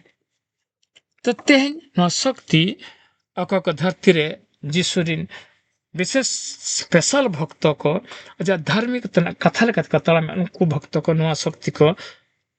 नाम आबो बनिले न जगत संसार उनको तो तेहन उनको दरेते मन में समाज रे तेहन न आशीर्वाद के नाम अर्थात जिसु ठेन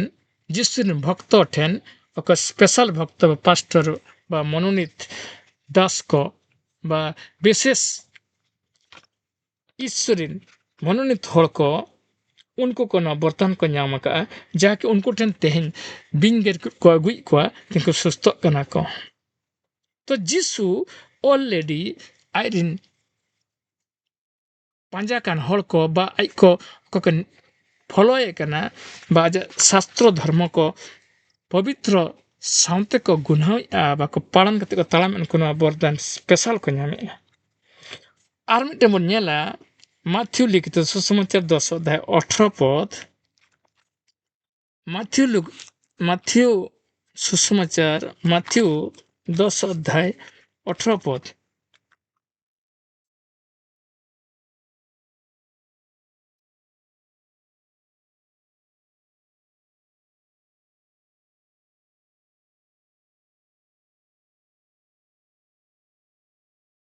नोड़े ले आपे नुआते साक्ष्य पे हुई ना धरती रे साक्ष्य पे लेया आ साक्ष्य आपे पे तिंगुना 10:18 पद माथ्यू पुणी तुम्हें मैंने मो सकाशे शासन करता और राजा मान इच्छा मुख अणाजीव ताहा सेमानंको विजेता मान प्रति साक्ष्य स्वरूप हेबो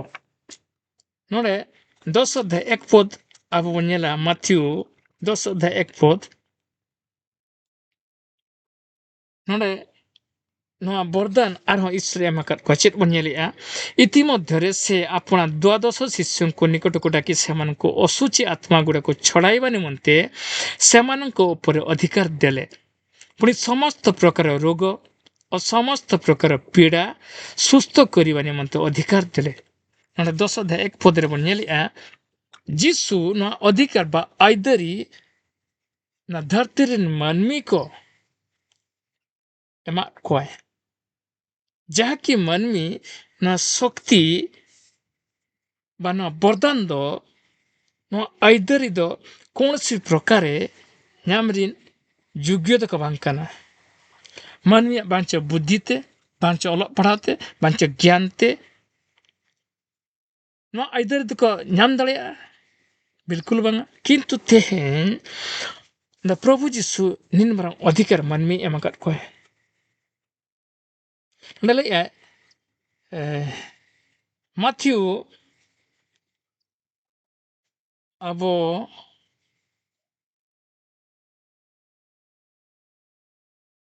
10:1 पद बनिले माथ्यू चैप्टर 10 verse 1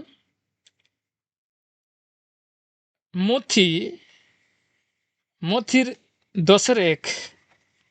अब बनिले যিশু তার 12 জন শিষ্যকে কাছে ডেকে তাদের অসুচি আত্মায় তাড়িয়ে দেওয়ার ও সব রোগ ব্যাধি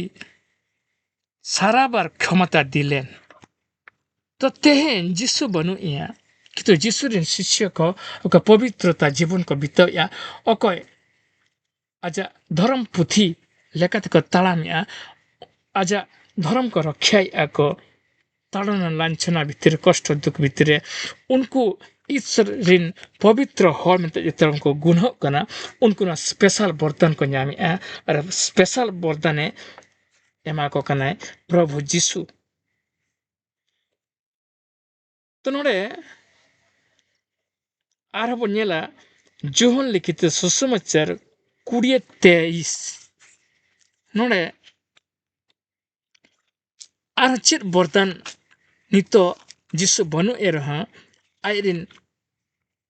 ᱯᱷᱚᱞᱚ ᱨᱤᱱ ᱟᱡ ᱚᱠᱚ ᱠᱚ ᱯᱷᱚᱞᱚᱭᱮ ᱠᱟᱱᱟ, ᱟᱡ ᱚᱠᱚ ᱠᱚ ᱢᱟᱱᱟᱣᱮ ᱠᱟᱱᱟ ᱠᱚ, ᱜᱩᱱᱦᱟᱹᱭᱮ ᱠᱟᱱᱟ ᱠᱚ, ᱟᱡ ᱚᱠᱚ ᱠᱚ ᱥᱮᱵᱟᱭᱮ ᱠᱟᱱᱟ, ᱯᱚᱵᱤᱛᱨᱚ ᱡᱤᱵᱚᱱ ᱠᱚ ᱥᱟᱶᱛᱮ ᱟᱡ ᱠᱚ ᱯᱟᱸᱡᱟᱭᱮ ᱠᱟᱱᱟ ᱠᱚ, ᱟᱡᱟᱜ ᱵᱮᱵᱚᱥᱛᱷᱟ ᱵᱤᱫᱷᱤ, ᱟᱡᱟᱜ ᱫᱷᱚᱨᱚᱢ ᱯᱩᱛᱷᱤ ᱢᱟᱱᱟᱣ ᱠᱟᱛᱮᱫ, ᱜᱩᱱᱦᱟᱹᱣ ᱠᱟᱛᱮᱫ ᱩᱱᱠᱩ ᱱᱚᱣᱟ ᱵᱚᱨᱫᱟᱱ ᱟᱨᱦᱚᱸ ᱵᱚᱱ ᱧᱮᱞᱮᱜᱼᱟ ᱩᱱᱠᱩᱣᱟᱜ ᱡᱤᱵᱚᱱ ᱨᱮ 20 আর 23 রে যোহন লিখিত সুসমাচার 20 আর 23 রে ᱱᱚᱰᱮ ᱵᱚᱱ ᱧᱮᱞ ᱠᱮᱜ ᱠᱤᱪᱷᱩ ᱵᱚᱨᱫᱟᱱ ᱡᱮ ᱨᱩᱜᱟ ᱟᱨᱩᱜᱟᱹᱱᱟᱜ ᱥᱚᱠᱛᱤᱭ ᱮᱢ ᱟᱠᱟᱫ ᱠᱚᱣᱟᱭ, ᱟᱨᱦᱚᱸ ᱵᱷᱩᱛ ᱵᱚᱸᱜᱟ ᱞᱟᱜᱟᱱᱟᱜ ᱠᱷᱚᱢᱚᱛᱟᱭ ᱮᱢ ᱟᱠᱟᱫ ᱠᱚᱣᱟ, ᱟᱨᱦᱚᱸ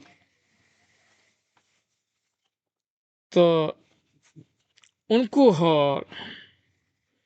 ᱟᱨᱦᱚᱸ ᱠᱷᱚᱢᱚᱛᱟᱭ ᱮᱢ ᱟᱠᱟᱫ ᱠᱚᱣᱟ᱾ ᱟᱵᱚ ᱵᱚᱱ ᱧᱮᱞ ᱠᱮᱫᱼᱟ ᱡᱮ ᱥᱟᱸᱯ ᱟᱨ ᱵᱤᱪᱷᱟᱹ ᱵᱟ ᱵᱤᱧ ᱟᱨ ᱠᱤᱫᱤᱧ ᱪᱮᱛᱟᱱ ᱛᱟᱲᱟᱢ ᱞᱟᱹᱜᱤᱫ ᱠᱷᱚᱢᱚᱛᱟᱭ ᱮᱢ ᱟᱠᱟᱫ ᱠᱚᱣᱟ᱾ ᱩᱱᱠᱩ ᱠᱚ ᱚᱠᱚᱭ ᱠᱚ ᱟᱜᱷᱟᱛᱮᱫ ᱠᱚᱣᱟ ᱩᱱᱠᱩ ᱚᱱᱟ ᱟᱜᱷᱟᱛ ᱠᱷᱚᱱᱟᱜ ᱵᱟᱧᱪᱟᱣ ᱠᱚ ᱞᱟᱹᱜᱤᱫ ᱛᱮ ᱥᱚᱠᱛᱤ ᱠᱚ ᱵᱚᱨᱫᱟᱱ ᱠᱚ ᱧᱟᱢ ᱟᱠᱟᱫ᱾ ᱱᱚᱰᱮ ᱟᱵᱚ ᱵᱚᱱ ᱧᱮᱞᱮᱜᱼᱟ ᱱᱤᱛᱚᱜ ᱟᱨ ᱢᱤᱫᱴᱟᱝ বরদান 20-23 যোহন সুসমাচার যোহনের 20 অধ্যায় 23 পদ। যদি তোমরা কোনো লোকের পাপ ক্ষমা করো তবে তাদের পাপ ক্ষমা পাবে, তাদের পাপ ক্ষমা পাবে। আর যদি কারো পাপ ক্ষমা না করো তার পাপের ক্ষমা হবে না। তো আইরিন ᱚᱠᱚ ᱥᱚᱛ ᱵᱷᱚᱠᱛᱚ ᱵᱟ ᱯᱚᱵᱤᱛᱨᱚ ᱫᱷᱚᱨᱚᱢ ᱠᱚ ᱞᱮᱠᱟᱛᱮ ᱠᱚ ᱡᱤᱣᱤ ᱡᱤᱵᱚᱱ ᱠᱚ ᱠᱷᱟᱸᱰᱟᱣᱮᱜᱼᱟ ᱩᱱᱠᱩ ᱴᱷᱮᱱ ᱱᱚᱣᱟ ᱟᱨ ᱢᱤᱫᱴᱟᱝ বরদান ᱵᱚᱱ ᱧᱮᱞᱮᱜᱼᱟ ᱪᱮᱫ? ᱩᱱᱠᱩ ᱢᱟᱹᱱᱢᱤ ᱠᱚ ᱯᱟᱯ ᱠᱷᱚᱢᱟ ᱨᱮᱱᱟᱜ ᱥᱚᱠᱛᱤ ᱦᱚᱸ ᱫᱟᱣ ᱦᱚᱸ ᱚᱫᱷᱤᱠᱟর ᱦᱚᱸ ᱮᱢ ᱟᱠᱟᱫ ᱠᱚᱣᱟ। ᱱᱚᱰᱮ ᱞᱟᱹᱭᱮᱜᱼᱟ ᱟᱯᱮ ᱡᱩᱫᱤ ᱡᱟᱦᱟᱸᱭᱟᱜ ᱯᱟᱯ ᱯᱮ ᱠᱷᱚᱢᱟᱭᱟ ᱩᱱᱤᱭᱟᱜ ᱯᱟᱯ ᱠᱷᱚᱢᱟᱜᱼᱟ, ᱟᱨ ᱟᱯᱮ ᱡᱩᱫᱤ ᱡᱟᱦᱟᱸᱭᱟᱜ ᱯᱟᱯ ᱵᱟᱯᱮ ᱠᱷᱚᱢᱟᱭᱟ ᱩᱱᱠᱩᱣᱟᱜ ᱯᱟᱯ ᱫᱚ ᱵᱟᱝ ᱠᱷᱚᱢᱟᱜᱼᱟ। ᱛᱟᱦᱞᱮ ᱛᱮᱦᱮᱧ ᱟᱵᱚ ईश्वरी मनोनीत दास को पवित्र जीवन को बितावेआ उनको ठेन नोआ क्षमता बा आयदारी एम आकाद कोय। आबो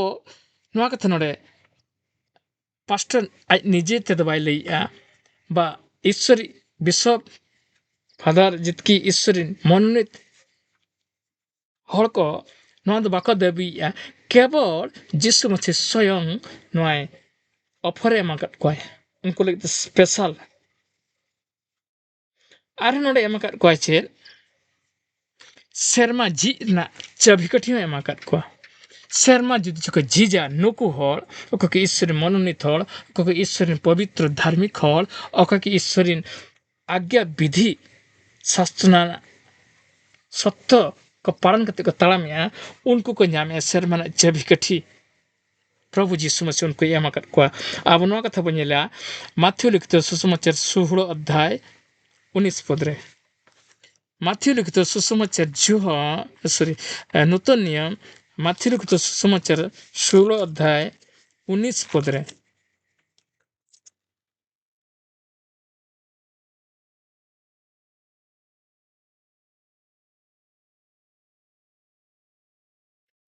पुइलु उड़िया बाइबल तीन पढ़ाया ना बन ñela मु तुमको स्वर्ग राज्य कंची देवी और तुम्हें पृथ्वी जहाँ किसी बंद करिवो स्वर्ग रे ताहा बंद रहिवो पुणी पृथ्वी रे जहाँ किसी मुक्त करिवो स्वर्ग रे ताहा मुक्त रहिवो। नोडन आइदरी बा अधिकार चाबी काठी उनको हर को प्रभु यीशु एम आकाद कोआ। अब बंगला बाइबल ते बन ñeli नोडे माथ्यू 16 अध्याय 19 पद।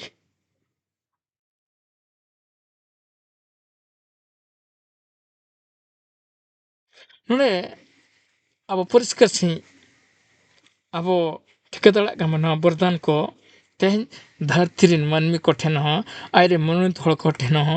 न शक्ति बा न वरदान प्रत्यय मानो कना बा प्रकाशित कना।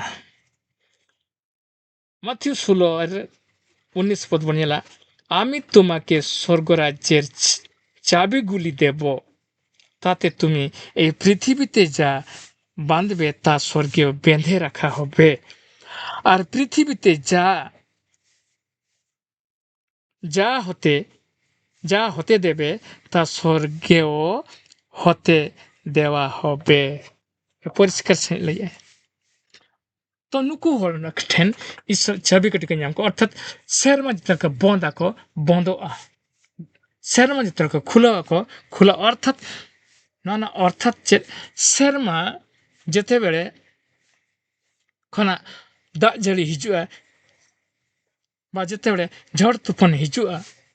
तो नुकु हरा शक्ति ना सामर्थ्य ना वरदान ना अभिषेक एम काट को जेते बेले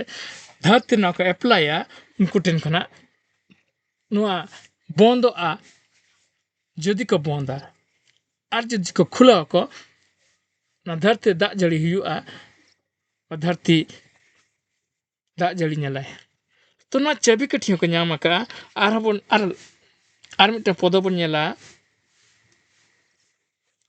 तो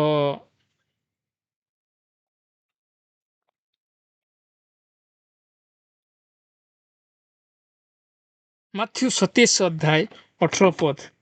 माथ्यू लिखित सुसमाचार 27 अध्याय 18 पद रे नोना आर मिटे वरदान अब बन नेल ᱧᱟᱢᱮᱜᱼᱟ तो जीसु आइरिन को पवित्र भक्त बा मनोनीत भक्त धरती रे नोआ को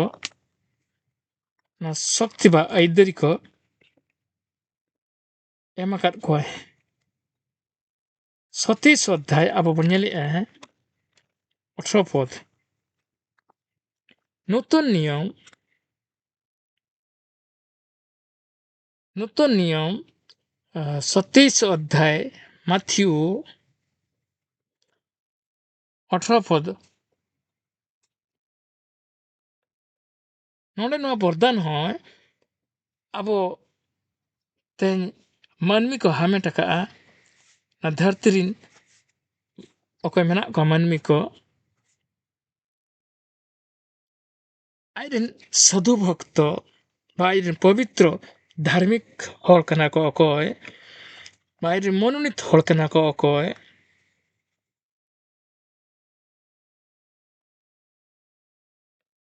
अब नोआ कथे बन नेल दाड़े कना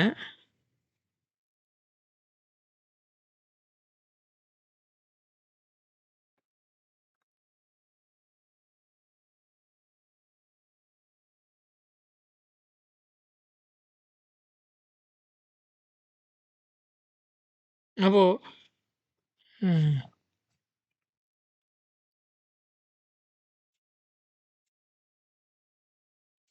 तो नोआ एड़मते अब तेन बड़ा दाड़ा कना तो ईश्वर वरदान प्रभु जीशु ठिन जेरकम एम का दिया है और जीशु वरदान आइरे मनोनीत हर को एम का अब मुझे 14 अध्याय 6 पद जोहन लिखित सुसमाचार 14 अध्याय 6 पद बनेला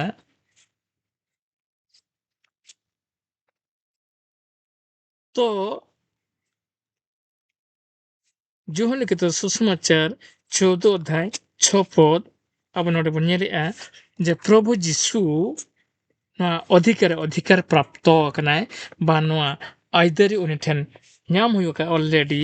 आर उनि आइरिन दुलार हल को एमा को कना जेमन धरती रन आर अवशिष्ट हल को जेमन परित्राण सुख निरे शांति को नाम दड़िया मा तो नुई कनाय उनि जह की मानमी कोई मुक्ति बा परित्राण एमोगी कनाय अब नोडे बन नेलिया जोहन लिखित सुसमाचार 14 अध्याय 6 पद जोहन लिखित सुसमाचार बा जोहन सुसमाचार जोहन 14 अध्याय 6 पद रे नोडे चेद लैया अब तेन कन्फर्म आबन बा कन्फर्म धर्मशास्त्र द्वाराते नित ना धरती रेना प्रमाणित बा ईश्वर बाक्य ᱟᱵᱚ ᱱᱚᱰᱮ ᱥᱟᱱᱟᱢ ᱦᱚᱲ ᱠᱚ ᱧᱟᱢ ᱞᱟᱹᱜᱤᱫ ᱛᱮ ᱛᱮᱦᱮᱧ ᱫᱮᱥ ᱫᱩᱱᱤᱭᱟᱹ ᱵᱟᱹᱜᱤ ᱦᱚᱴᱚ ᱠᱟᱛᱮᱫ ᱥᱟᱭ ᱯᱚᱲᱤᱥᱟ ᱵᱟ ᱥᱟᱱᱟᱢ ᱟᱠᱚᱣᱟᱜ ᱯᱮᱲᱟ ᱯᱚᱲᱮ ᱥᱟᱹᱜᱟᱹᱭ ᱛᱚᱯᱟᱜ ᱜᱤᱰᱤ ᱦᱚᱴᱚ ᱠᱟᱛᱮᱫ ᱱᱚᱣᱟ ᱵᱚᱨᱫᱟᱱ ᱠᱚ ᱧᱟᱢ ᱞᱟᱹᱜᱤᱫ ᱛᱮ ᱱᱚᱣᱟ ᱟᱥᱤᱨᱵᱟᱫᱽ ko nyam lagit te jisu ko panja akadia ar jisu thin ko patio grohna kana jemon akwa জীবন সংসার ঘরঞ্জ রে না আশীর্বাদ শান্তি nyam lagit te abo johon 14:6 re bonyela johon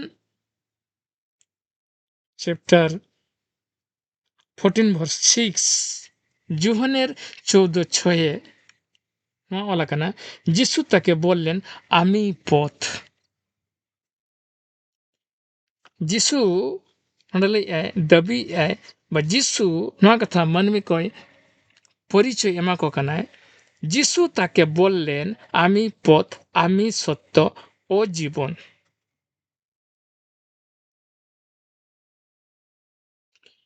পিতার কাছে যাওয়ার আমি একমাত্র পথ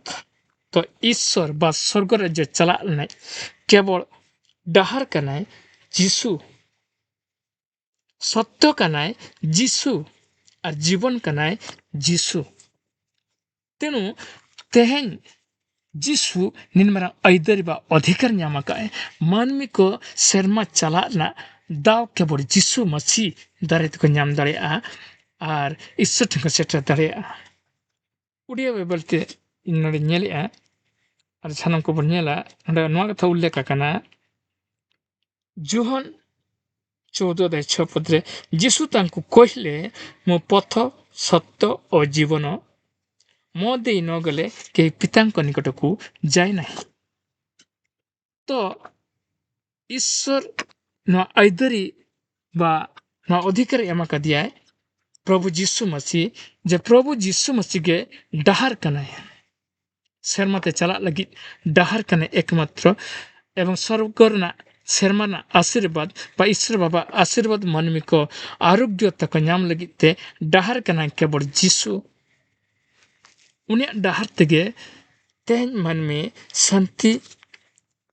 सुलुक निरय और पपरांगत को नाम दरिया तो तेन आबो मा ईश्वर धर्म पुथी बाइबल खना नवा अपना घरन जीवन शांति सुख और पपरांगत जीवन नाम लगी नवा तेन सुसमाचार बा अंजम किया और नवा शांति राजा मिनिस्ट्री चैनल माध्यम ते शांति राजा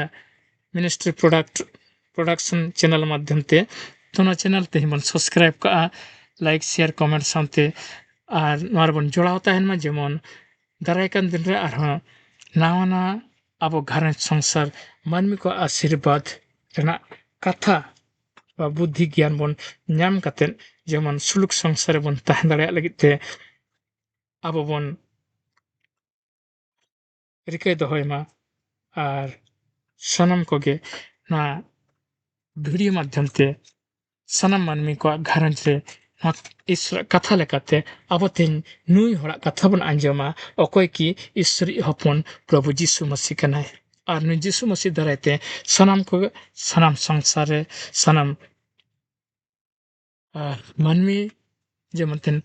सुख शांति परित्राण नाम दरे आबन और ओना लगी ते आबो सनम बन विश्वासया ग्रहण आबन और बन सराहया सनम कोगे धन्यवाद।